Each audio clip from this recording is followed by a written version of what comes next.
Hey, if you are listening to this audio right now, that means that the doors to the Restore program and the HA Society are currently open, but only for a few days.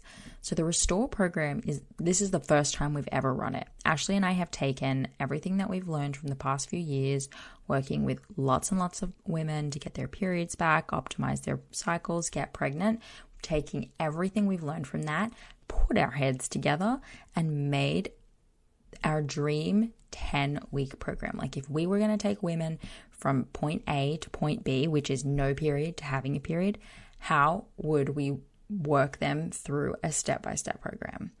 So the goal of this is to give you everything you need to know about nutrition, exercise, and movement, but all with a super strong emphasis on restoring your relationship with your food and your body and having you do it alongside other people who are also going through the exact same thing with you. This is extremely crucial for feeling like you're not alone and having accountability. And that accountability piece is also a huge part of this program. So we're not just throwing some self-guided program at you and telling you to follow the modules. You'll be showing up each week and or listening to the replays if you can't make it and doing the homework, doing the assignments, participating and staying on course. And we are going to be there with you, working with you, holding your hand through this, answering your questions. We'll even be doing some food reviews where you can submit your food log and we'll give you any kind of feedback or tips to add and build upon it to help make sure that you are definitely moving in the right direction for recovery. So I hope that you will join us. The Restore program is only open for a few days. So if you're listening to this audio now, make sure you go join thehasociety.com/join. Learn more about the program there. Sign up. It's only $25. It's not a huge commitment, but I want you to make a huge commitment to yourself that this is the time that you will be fully committing and getting that bloody period back that you've been working so gosh darn hard to get. We're there for you. We got what you need, and we cannot wait to see you in the group. Okay, on with the show. By the way, that's thehasociety.com/join. Don't forget, links in the show notes. Okay, now you can go back to the show.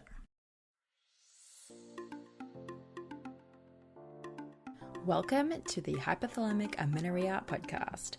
I'm Danny Sheriff, your host, certified fertility awareness practitioner, functional nutrition counselor, and founder of the HA Society, and of course, an HA recovery coach who has walked where you currently are walking. This is the place to come if you care about getting your period regularly. This podcast aims to educate, inform, and keep you motivated on your period and HA recovery track. So let's dive in. But last thing, nothing on the show should be taken as medical advice, so please seek the advice of your physician. It's like Ooh. it's so beneficial. Yeah. Anyways, I hit record. So hello everybody. Welcome back to the HA podcast. Excited bringing you a fun guest today. We have Emily Everton. She is a doctor of physical therapy. And so there's definitely multiple aspects that I want to talk with her about and share with you guys.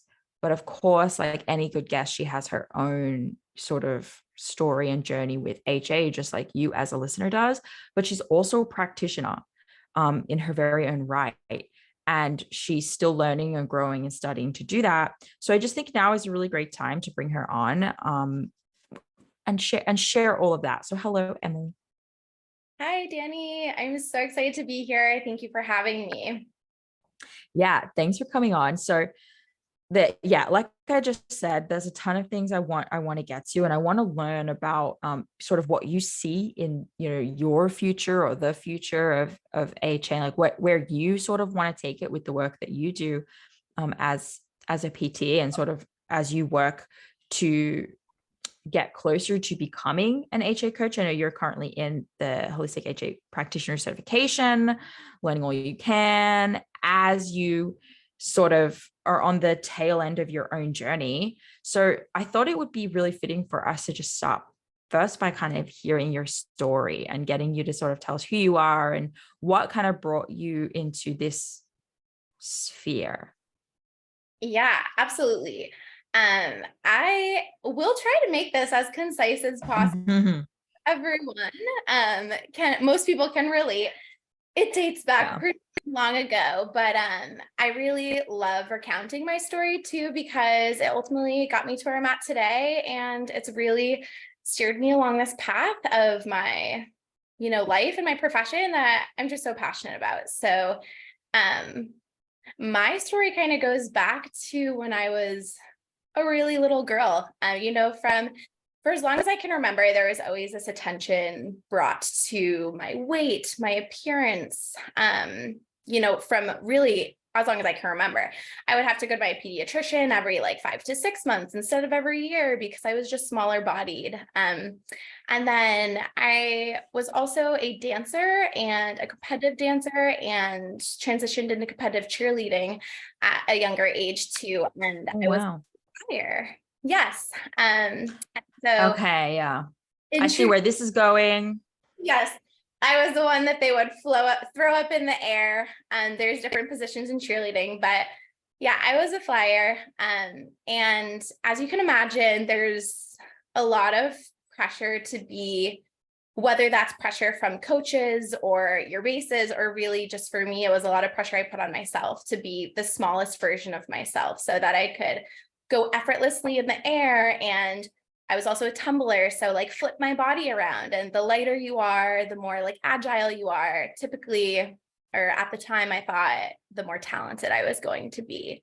And I think on top of that, I was pretty good at cheerleading. I got a lot of praise for, my cheerleading capabilities and my skills. And this just created this storm where an already perfectionistic type A younger girl then like had this perpetual like reach for perfection even in my recreational activities, so with cheerleading too. So there's a little bit of background on my athletic background, but so my shift with food really started, I would say, as I got into high school. I got my period. My first period came later than most of my friends, and still to this day, it was like not even a true real period.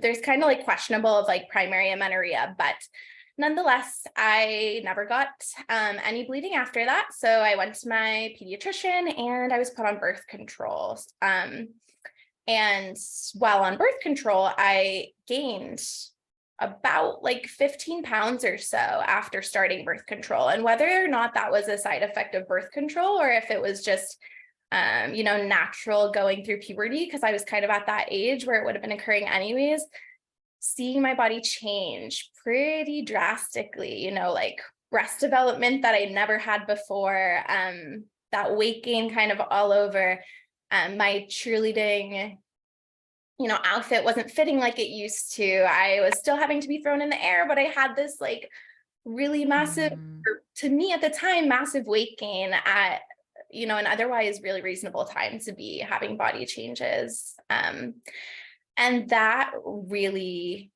impacted my relationship with my body and impacted my relationship with food too. And so, yeah, from there, it was years of getting on and off birth control, because I will say deep down, part of me was like, just doesn't feel right that I'm not getting a period when I'm not on birth control. So I would get off of it. I would wait and see if my period would come. My period wouldn't come. I would go to my doctor. I would go to my OBGYN. And the story I was always told growing up was, you are low body weight, you're very active, and that's why you don't have your period. Nothing to worry about. Let's put you on birth control, regulate your cycles, which we know that's a foolish thing to say, but regulate your cycles. And when the time comes that you want to get pregnant, we'll come off and we'll deal with it then. So, I would get back on and I would get back off. And then finally, I'm kind of skipping over some other things. I went to college, I cheerleaded in college too, and my relationship with food got even worse then. I tore my ACL and that ended my college cheerleading career for more one. I'm a physical therapist. So looking back, I could have totally went back to cheerleading after tearing my ACL, but I think I had been looking for this out because I put so much pressure on myself to be the best. I was striving for a 4.0 in school because I knew I wanted to apply for grad school to be a physical therapist. I was exercising and then going to 3 hours of cheerleading practice. I was preparing for our national competition. I was trying to. So there was some relief almost. Was there like some relief in the injury? And you're like, oh no, this can't be healed, even though like it can. That was like a convenient narrative for you. Yes, it was almost like interesting. And no, I can really relate to that. Like almost on like a side tangent, I think a lot of us get in that. And like, even sometimes with business, sometimes I'm like, it wouldn't be so bad if all this just failed because I'm tired. So it's like definitely a relatable feeling. 100%. And don't get me wrong, when I tore my ACL, it was a pretty traumatic way to tear my ACL. Yeah. I came down from a stunt and planted and twisted, and I was devastated. It was about like 10 days or so before we were leaving for Florida for our competition, our national competition. So I was really devastated, but there was that part of me that was like, okay, I don't need to feel all this stress about this national competition. Like I was so nervous for it. Yeah. And I don't need to feel it anymore. And I don't need this perpetual stress of being small and like, maintaining this physical fitness level that really no one was putting this pressure on me but myself. So yeah, that ended my cheerleading career. And honestly, things went downhill from there a little bit, I would say, in the sense of now I had this position where I was transitioning out of sport. And I think many people, I know for my professional work, that transition can be really hard because it's like, okay, where do we go from here with fitness and exercise? And I tore my ACL, so I wasn't able to run like I used to. I wasn't able to do these other things. And something I tell all of the women I work with when they're injured is this is a time where you need to be fueling your body even more. You need to, help your body in this period of recovery. But back then I used that as a means to restrict further. So I really cut down what I was eating, and I was restricting much more because in my head, I think I was, at this point of like, oh my goodness, I tore my ACL, I can't exercise. And gosh forbid I gained some weight. So I actually lost a lot of weight then. I lost a lot of muscle mass. That was probably the one point in my life where friends and family were asking if I was okay, just from a physical standpoint. They saw how much muscle I lost and how much weight I lost. So that stands out as a, integral part of where I saw things really go downhill with my relationship with food and my body. And yeah, it just perpetuated the storm. But so moving forward, I got into grad school. I started grad school, and after kind of fast forwarding, after I graduated grad school, I started, my professional work as a physical therapist. And this is when the tide really shifted for me. I got engaged to my high school sweetheart. We were together through college, and then he proposed to me once I graduated from grad school, and I started to think more seriously about the future, and I started to stop denying everything. I started to really sit with myself and think, like, what's going on here? Emily, you know, your health is not where it should be. And yeah, so I got off birth control, and I told myself, like, once and for all, I am not going back on birth control. I read, you know, some books like Woman Code, and I started to read up on more holistic means to address my missing period. I 100% increased my food intake and decreased my training. But after about a year of doing that and still no period, I was like, all right, this clearly isn't, you know, there's got to be more. So I went to my OBGYN, and finally, after going through like 3 or 4 different doctors, she was wonderful. She validated that it was not okay that I wasn't getting a period. And we did the testing and did the whole workup. And ultimately, my LH was like 0.2. My estradiol was like so low, like all of my hormones were kind of flatlined, and your standard presentation of hypothalamic amenorrhea. She did say at the time I had put on weight, she was like, you know, you seem to be in a healthy weight range. So let's do the brain MRI. Let's rule out everything. And the brain MRI did show a like small Brathke's cleft cyst, which I have heard of other women struggling with period issues to have that. And of course, there was a part of me that wanted to grip onto that and say, that's the reason why I don't get my period. But I saw a reproductive endocrinologist, and he was like, 99% chance this is just functional hypothalamic amenorrhea, and that was just an incidental finding. Yeah, it's like you find a lot of stuff when you go looking for it that could be very shiny and distracting. Yes, exactly. Yeah. Kind of on one hand, I think I was like so relieved to have like the cancer that I kind of always knew within me, like this was going on and this was the reason behind everything. But naturally, it would be really awesome to be able to say that it was something else and I didn't have to change, you know, the way I was living. So that brought me forward to this just like whole realization, reflection, on a lot of areas of my life. And I decided, like, I'm going full throttle with this. Like, I am addressing this. I can't live like this any longer.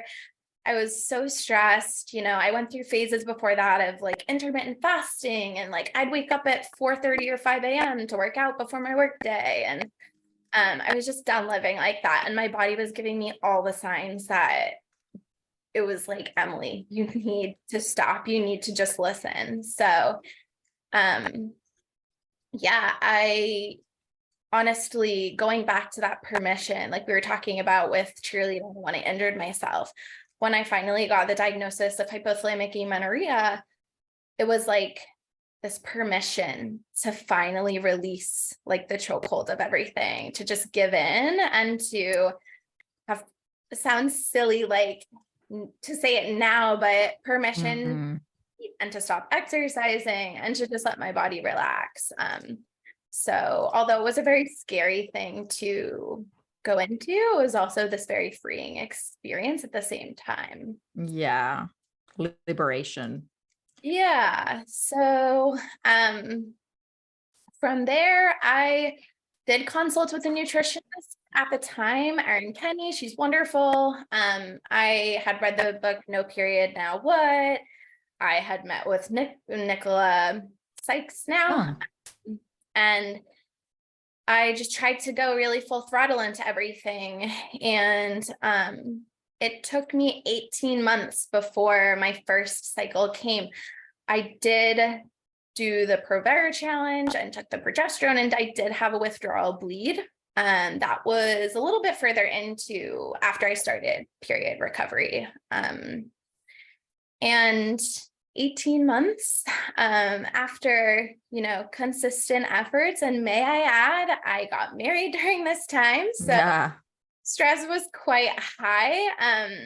I started my HA recovery journey after I had already bought my wedding dress. So that was a very stressful time for me. I had to get a new wedding dress, and, honestly, I was pretty proud of myself because I could have easily gone back to restricting and saying, I'm just gonna, do this so I can get through the wedding and fit into my wedding dress.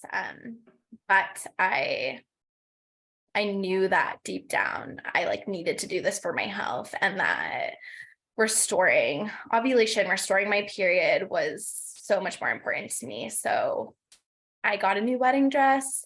We got married. Wow, that's a huge decision. It was a very, very big decision, and it was really hard for me. I shouldn't say the decision was hard for me. The decision was a no-brainer.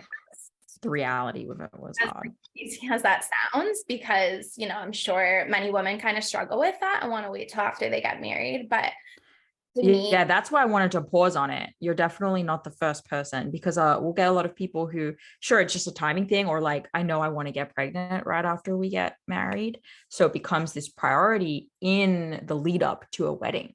And that is a huge point of contention, because these dresses can cost crazy amounts of money. And you only get so many alterations, and it depends on the level of the dress. So I just feel like there are people listening that that is really important. Just to kind of stop on and be like, I knew this was the right decision. But so yeah. So how did that feel? A huge thank you to Tempdrop for sponsoring this podcast. Tempdrop is a fertility awareness monitoring tool that I love. It's a wearable device which you can use instead of taking your temperature manually with a thermometer each morning. As you may know, we recommend the fertility awareness method both as you're going through recovery and 100,000% after you have gone through recovery as you move forward for the rest of your reproductive years. Tempdrop gives you everything you need to effortlessly track your fertility. You wear the Tempdrop sensor while you sleep for accurate basal body temperature readings without the stress of early morning wake-ups. I personally love and need this because with a toddler, my wake-up times are all over the place, and the occasional sleep disruptions are making the use of an oral thermometer increasingly more difficult. Tempdrop's accompanying charting app enables you to track an array of symptoms alongside your BBT, including cervical mucus and OPKs, and even gives you sleep insights. Combined, these fertility signs all in one place to identify your fertile window, confirm ovulation, plan for your period, or identify pregnancy. Whether you are trying to conceive or avoiding pregnancy, or you want to chart your fertility for health reasons like HA recovery to see where you're at in the process, Tempdrop makes fertility awareness accessible to all women, even if you don't have regular cycles or sleeping patterns. Track your ovulation in real time with Tempdrop. Get 10% off your order when you go to tempdrop.thehasociety.com and use the code HASociety at checkout. Please support this show by using our link and our discount code. Get your Tempdrop at the time of this recording and send us a screenshot of your purchase either via Instagram, or you can email us, danny@thehasociety.com, having used our discount code HASociety. So it has to be in the screenshot to get your 10% off. When you send that to us, we will send you free access to our fertility awareness method for HA course. Again, that's tempdrop.thehasociety.com and use HA Society at the checkout to also get access to our course that we usually sell. And one more thing to sweeten the pot is that you can put this 10% code on top of any other pre-existing sales they're doing. So I know that they're doing regularly 15% off and 20% off sales. And so if you go specifically to tempdrop.thehasociety.com, it will apply an additional 10% off to whatever sale is going on. So you can't lose. You get the temp drop, you get probably multiple discounts, and you get our FAM course. So definitely check it out. And again, support our sponsors so that we can keep giving you this show for free. Thanks. Honestly, I think like when I decided I was going to start HA recovery and really make these lifestyle changes, it was such like a mix of this feeling of like so much anxiety and fear for what was to come, but also this like really overwhelming sense of empowerment that I was taking back my health, and I was, like it was in my own hands. And so I think when like I started to think about my dress, there was a period of time where I was like, maybe I do restore my period in 3 months. And then my body just like doesn't change that much because I didn't know what to expect. And so I didn't get a new dress right away. But we had to move our wedding COVID. So it was like a 2-year like thing. And as I said, my period took much longer to come back. So once the wedding got closer, it still was like a no-brainer. I was like, no, we're getting a new dress. And I'm so fortunate to have such a like strong support system. My mom and my maid of honor, my cousin, my sister-in-law, my now mother-in-law all came with me the first round to get my dress. And my mom was just so she knew how like big of a journey it was for me. So she was like, absolutely, like, because my mom bought my first dress for me, and she was like, we're doing this, we're gonna go again. And my second experience was and I honestly wanted to go alone, and my mom was like, I'm not letting you go alone. So just me and my mom went, and it was so awesome. I didn't go on a weekend, I went on a weekday. The woman who like helped me was so fantastic. She like let me come up to the area and like literally pick all the dresses I wanted to pick. And it was a weekday, so there wasn't anyone around. And it was just like such a liberating experience. I put on the dresses and I wasn't like thinking everything about myself. I was like, you know what? Yeah, okay. Makes me feel good. And I remember my mom telling me like, she'll always say it now too. Like she loves my second dress so much more than my first dress. And just like, that's my standard mom, but I think my second dress just like, it like showed my curves a little bit more, like my newfound curves. And like, I just honestly. Well, we say when you go through this process, you truly do find who you really are. Yeah. So it makes sense to me that, sure, you may have had this more womanly figure that felt like it suited you more, and it suited like a dress more. But also like you got to go in finding a dress that like truly suited you versus just like a dress that kind of anyone could technically wear in like a skinny body. It's going to be socially accepted by anyone. But when you have an actual body and you're regaining your energy and your personality, like, it's a different experience choosing what to wear. I'm curious what you said too about like going during the weekday. So I actually never had a wedding. I eloped, so I didn't have this whole dress trying on experience. So on the weekends, are there more brides there, and it's like more anxiety inducing, like a more comparison? Like what's the thing? Yes. Especially the place I went to. It's like, in my area, it's where like everyone goes, and there's big, huge mirrors that you're just like standing in front of, and you come out and you stand on the platform and everyone's looking at you. And it's just people. On the weekend, it's busy. On the weekday, it's not nearly as busy. So that was the best thing I could have done. Okay. Pro tip. Yeah. And I remember I frequently, I haven't said in a while, it's my husband.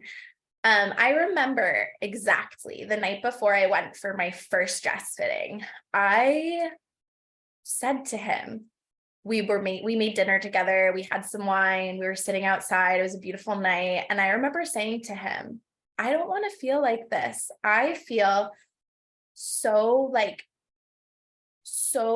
I feel like I can't eat what I want to eat, and I'm restricting because I'm trying to maintain this body for the wedding, and it feels so crappy. And I remember having so much anxiety and stress about going to try on a dress because I was so self-critical. And I, like, the second time I went, I was just like, this is how it's supposed to be. Like, I'm not criticizing my body. Like, I'm accepting the way my body looks. I'm loving my body for the curves, and the dress is going, like, I'm not picking a dress. Like, the dress is going to fit my body. I'm not going to change my body to fit into a dress, if that makes sense. And it was just such a liberating feeling, such like a drastic shift. Yeah, So I love that.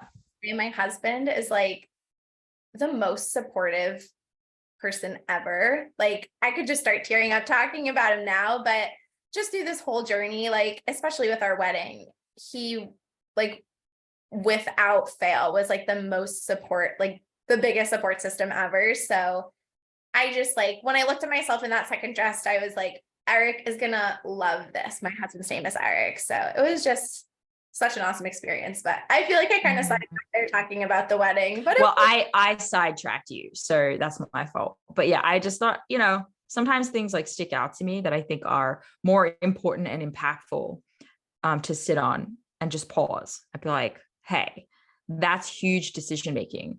And this comes up for me because it's like a thing I see a lot too of comparison when women are listening to other women's stories, right? Is like, why was it easy for her? Why can't I have that? It only took her this long. She only had to gain that much. And it's like, because like you alluded to the very beginning before you started telling the story, it's kind of hard to just sum it all up. You know what I mean? Like in a quick story, it's really hard to kind of really get across the challenges that actually were involved. And we could talk for hours if we paused on every single challenge and thing you had to go through. Like, so I just pick a couple. But I think that that's, important for people to know is like, it wasn't just like, oh, I bought a new dress. No, that was like, there was a lot to it. And like a whole liberation came from that. That's really important. But okay. So you got the dress, you had the wedding. I think we may have been a little further along in the story and I might have come back to it. Got the dress, had the wedding, wonderful wedding. And great. Best day ever. And then went on our honeymoon, such a wonderful honeymoon, came back, and I went back to work. At the time I was working at an outpatient physical therapy clinic. And yeah, that's kind of I think it was about like 4 months after that until I got my first recovery period. And that was also another pivotal point. But to keep it kind of short and simple, when I got back from my honeymoon and I returned to work, I didn't have the stress of the wedding. It was kind of behind me. And I had an annual review at work, and it really was a catalyst for me to start reflecting on what I wanted the future of my profession to look like. And I'm sure we'll get a little bit more into this, but I ultimately decided that my next move was going to be going off on my own and starting my own practice. And 10 days after I gave my notice at work, my first recovery period came. And I don't think that that's just pure iron. Yeah. And yeah, so that's kind of all of my story. I wish I could say that was super concise, but that's kind of where you're at now, because you have only just kind of begun your own practice. So that was really quite recent. That's amazing. Yeah. Recovery can be on the other side of this thing that you're holding on to, or that you're doing, or this stressful event, or this decision you're not making. That's real. That's so real. I agree with you. It was, yeah, I think I was more stressed at my job and with everything than I really realized. And I think, I'm a really big proponent of like feelings, emotions manifest themselves physically and sit in our bodies, and the impact of stress and everything. Yeah. And the more that, and I'm also into the universe, I feel like the universe can speak to us. And when I was working in the clinic, there was like this rush of this period of time where I just started to see more women. I was dance medicine specialist there. And so obviously, I don't know if we'll get to this, but I was working with pre-professional, professional dancers of all levels. And I just had this period where I started to see more women in the clinic coming to me with missing periods, diagnoses of relative energy deficiency in sport, stress fractures, Wow. bone stress injuries, overuse injuries. And, you know, I took it as a sign. And I remember I had a PTA that we worked as a team. So a physical therapy assistant, and she would sit in on some of my evaluations with me. And she was sitting in on an evaluation with one woman that came to me who was actually going through eating disorder recovery. And we finished up with the evaluation, and she was like, Emily, you have to do something with this at some point. Like, you just light up and you have so much passion for working with women, you know, in this sphere. And yeah, it just became pretty undeniable to me that I wanted to do my own thing. So I think once I finally like liberated myself and decided to take that leap, it was just like a release of stress. Okay. All right. So then I'm very excited to dive into this direction. I haven't not seen it yet. I don't doubt that it's not out there, but I've had a few doctor of PT clients actually, and all of them have had this sort of interesting realization of like, I'm recognizing it more now in other clients because I can identify it for myself and I can connect with them. And so I see how there's like this aha moment that can definitely happen. And this tells me that there's a lot of people out there, dancers, runners, ice skaters, like you name it, all the things. Heaps of them are going to PT because of, overuse injuries and random things popping up. And none of them are being asked about their menstrual cycle, their eating. Like, I assume, and correct me if I'm wrong, that most PT appointments for the average practitioner are very like, oh my gosh, what's the word? There's a word that you guys even use for it, just where you're manually inspecting, looking at the area, taping, doing corrective exercise. It's not as much this like internal piece. Like, tell me about what you're seeing as a gap, and like the types you already said, like that all these women you're seeing, like what the opportunity is that you see for PT with working with women. Yeah, so you're absolutely right. We're not taught in school. So it's no fault on physical therapists. We're really not taught in our curriculum and our coursework and our doctoral degree to be asking these questions. I shouldn't say that like we're not. I'm sure there was like a quick, lecture on it, like the female athlete triad at the time.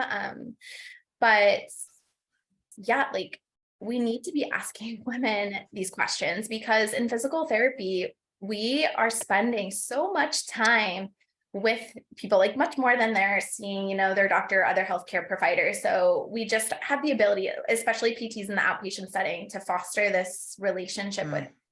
And that's, what I was seeing. I screened, especially working with younger women and women in the dance medicine realm. And I ask any woman, regardless, but about their menstrual health. Like, you need to ask. And I would have male students, and I would say, or a male student, and I said, no matter who it is, you need to ask about menstrual health, no matter how uncomfortable it is. But so the gap, I think, and where we can help serve people is that, honestly, in so many ways. So from the standpoint of amenorrhea, hypothalamic amenorrhea and bone health, we're seeing these, if we're sticking to girls and women, because men can be impacted too, but bone health, absolutely, yeah, bone stress injuries or repeated stress fractures. If we're only focusing on the physical and doing a movement assessment and looking at biomechanics and looking at these like movement-based things, we're completely missing the gap on how we can help this population.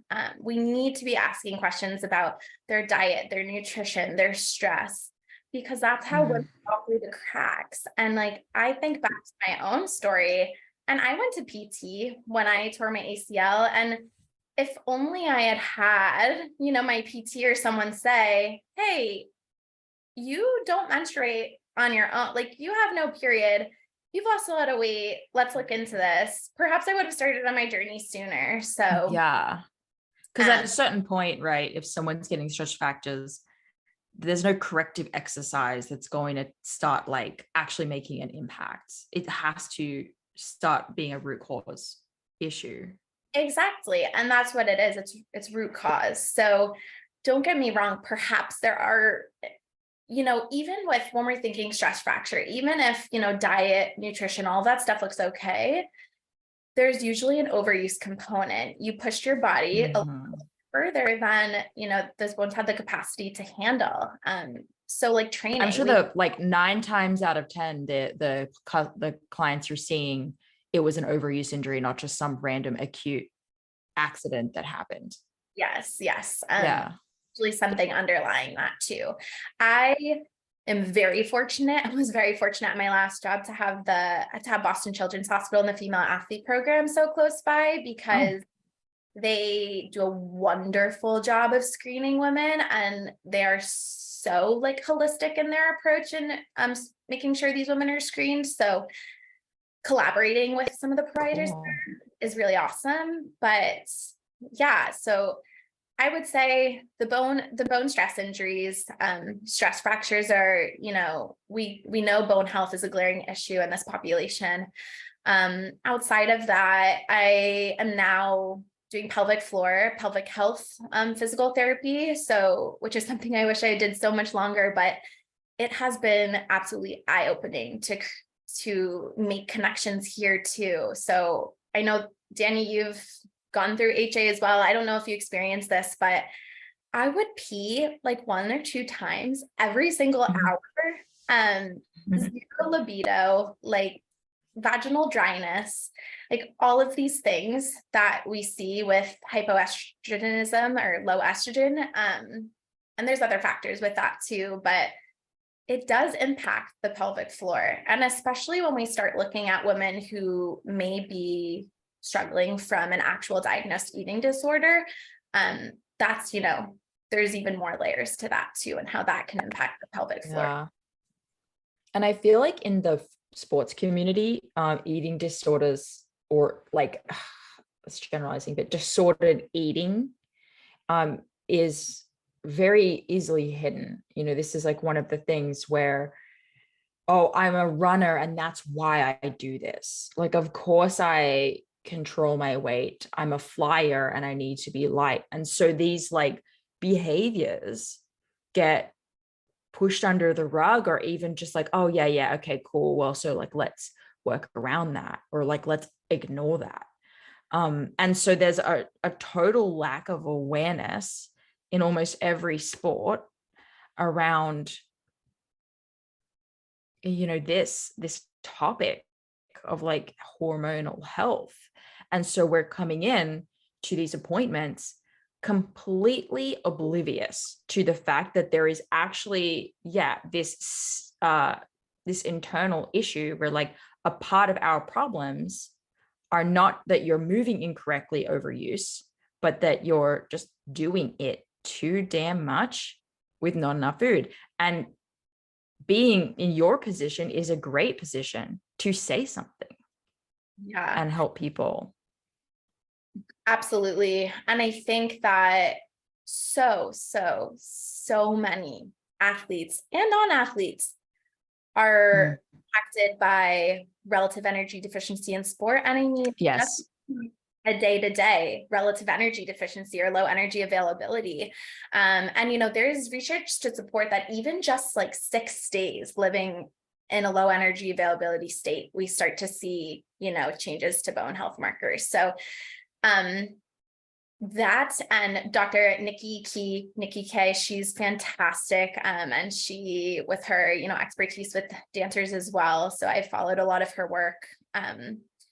And yeah, so if we look at REDS and then just like all of these different factors that go into things and the questions that we need to be asking, it's so important. And there really needs to be more education and more awareness around it because it's so prevalent and it's so, I don't know if I want to say normalized, but this fit culture and like diet culture is so normalized that I think it's becoming more prevalent. And, even just women reaching out to me in DMs and whatnot and saying like, wow, I had no idea that, being on birth control, I don't get a period, is like maybe not the best thing, or that not having a period isn't great for me, or, Yeah. It's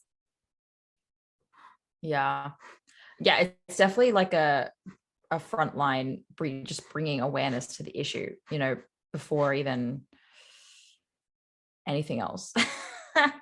Like, even before just trying to solve the problem, it's like so many people just need this information. So I can really see how you're going to do so much great stuff from that like front line of education all the way through to helping women not just like get their periods back, but then also like get back into their sport and help and resolve their injuries. And it's just like so much encompassing it. So I'm excited about that. I want to let people know if they feel like, there's so much more we could talk to. We may have to do part 2. Like we may have to kind of get back on and talk more in depth about that now that we've talked about your story. And I'm interested in like what common questions and stuff like you might get that from this type of community. But yeah, if people are interested in kind of getting your help and your expertise, maybe they are athletes or active people, or they're dealing with a lot of injuries, or they just resonate with your story, where might they find more information about you? Yeah, absolutely. So I do put out a lot of information on Instagram. I'm at emilyeverton.dpt. I can always be contacted through my email, emily@embodyptwell.com. Yes, and my website too, which is embodyptwell.com. And I would just put it out there that I'm really working with women kind of, my goal is to really help women going through all body transitions is a word I like to use. So, even pregnancy, postpartum, and, navigating a lot of the work that I'm really excited to be, learning more about and offering is helping women with infertility and doing more fertility type stuff between like visceral mobilization and whatnot. But yeah, women going through body transitions, whether it's HA, whether it's an eating disorder, disordered eating. I did name my practice Embody Physical Therapy and Wellness for a reason. And that's because I saw staff of women being so disconnected from their bodies. So one of my little taglines is come back home to your body. And I just think that it's just such an important missing piece in a lot of physical therapy care plans. Yeah. Well, we'll have to talk even more then about like your fertility and what you see there and like your expertise in it. And I love that. So people should go and just follow Emily. She's obviously very well-rounded and knows a lot about a lot of different things. And she's going through our course, our HAP course. So she's definitely going to be 2 thumbs up approved by us if you need any help as well. So that's awesome. Thank you for coming. Of course. Thanks for having me, Danny. Yeah, we'll see you guys next week. And everyone have a great day. Bye. This episode is brought to you by Grassland Nutrition beef liver capsules. Did you know that in terms of nutrient density, beef liver actually blows vegetables and fruits out of the water? If you're a client of mine, you have already been instructed to eat beef liver either fresh or in capsule form. I recommend it for anyone and everyone who is, of course, dealing with amenorrhea and fertility challenges out there, but I may even recommend it for just everyone in general. Get your husbands on it, get your partners on it. If you have a history of HA and add on top of that maybe a history of the pill, maybe you've been pregnant before, through treatments or other, your body's been through anything, you're absolutely 100% dealing with a nutrient deficiency of some kind. And while it's true that testing is going to be the best way to understand those exact deficiencies, eating nutrient-dense, real food is going to be one of the most important next steps that you take with or without testing. So I've been using and recommending Grassland Nutrition beef liver capsules for years now. And the capsule form makes it so easy to get your liver in every day. And I appreciate the transparency of this product in particular above others. So in case you're wondering, it's completely natural. This is freeze-dried beef liver in capsules. It's organic, it's made from Australian beef, and my favorite of their products is the liver with kelp because of the iodine from the kelp, which is important for overall thyroid function, which is often low in women with underperforming hormones. So rather than eat seaweed snacks every day, I get to take this beef liver with the kelp for my iodine. So if you're recovering or working on a fertility journey right now, do not skimp the nutrient-rich source of beef liver. Get 10% off your order with the HA Society and support your favorite podcast along the way. They ship to most countries, so you should be covered. Just go to grasslandnutrition.net and use HA Society, just HA Society, at the checkout for the 10% off. That's grasslandnutrition.net with the code HA Society. Thank you so much for listening today, guys. Please subscribe to the podcast, and if you could head to iTunes specifically and leave a rating or review, that would help so much because it makes it easier for other people with HA who are Googling around to find the podcast really easily. So if you do that, you're doing a service to all of the women